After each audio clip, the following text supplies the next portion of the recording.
ভাবুন তো, এমন একটা সময় ছিল যখন বন্ধুদের সঙ্গে আড্ডা মানেই ছিল মিনি মিলিশিয়া। ওয়াইফাই অন করলেই শুরু হয়ে যেত তুমুল যুদ্ধ।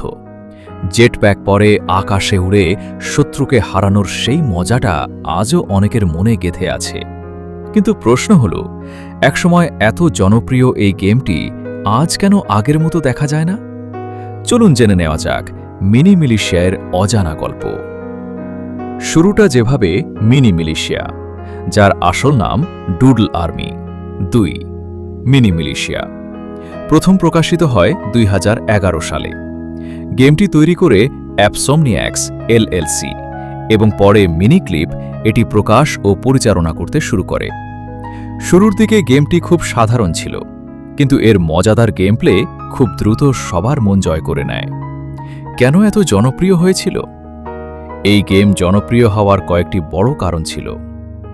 লোকাল ওয়াইফাইতে বন্ধুদের সঙ্গে খেলার সুবিধা, সহজ কন্ট্রোল, জেটপ্যাক ব্যবহার করে উড়ার মজা, অসংখ্য অস্ত্র ও ছোট ছোট ম্যাপ, কম ক্ষমতার ফোনেও ভালোভাবে চলত। বাংলাদেশ, ভারত, পাকিস্তান সহ দক্ষিণ এশিয়ার লাখো তরুণের শৈশব ও কৈশোরের একটি অংশ হয়ে উঠেছিল এই গেম। সোনালি সময়, একসময় স্কুলের টিফিন, কলেজের বিরতি কিংবা ছুটির দিনে সবাই মিনি মিলিশিয়া খেলত।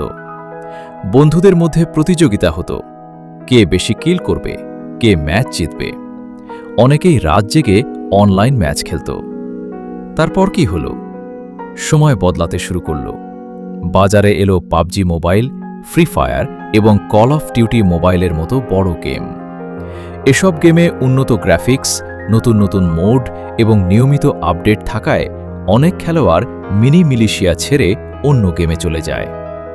আরও কিছু সমস্যা এর পাশাপাশি মিনি মিলিশিয়াতেও কিছু সমস্যা দেখা দেয়। হ্যাকারদের সংখ্যা বাড়তে থাকে। অনেক পুরনো খেলোয়াড় আপডেটগুলো পছন্দ করেননি। নতুন কন্টেন্ট আগের মতো নিয়মিত আসছিল না।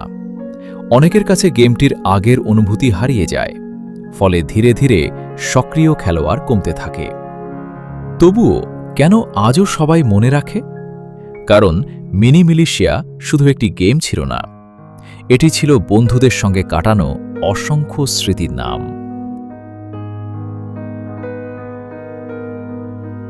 আজ এ পর্যন্তই। দেখা হবে নতুন কোনো ভিডিওতে। সে পর্যন্ত ভালো থাকুন এবং সাবস্ক্রাইব করে আমাদের পাশেই থাকুন। ধন্যবাদ।